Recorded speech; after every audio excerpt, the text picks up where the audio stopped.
So here's a short tutorial how to fix these things. They tend to get a message claiming please change the toner.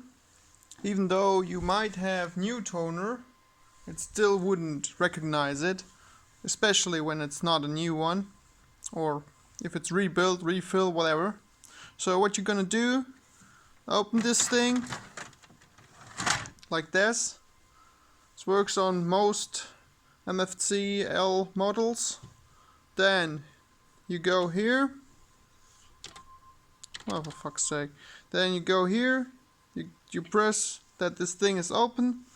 You press sometimes multiple times the reverse and X button, and then the reverse in a very short succession, so something like this, and you get in there.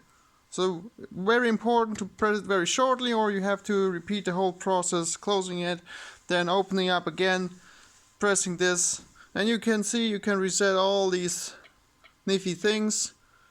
I don't even know what half of them mean, because you have like Y toner standard, Y toner high quality, Y toner S high quality, Y toner S U high quality, whatever.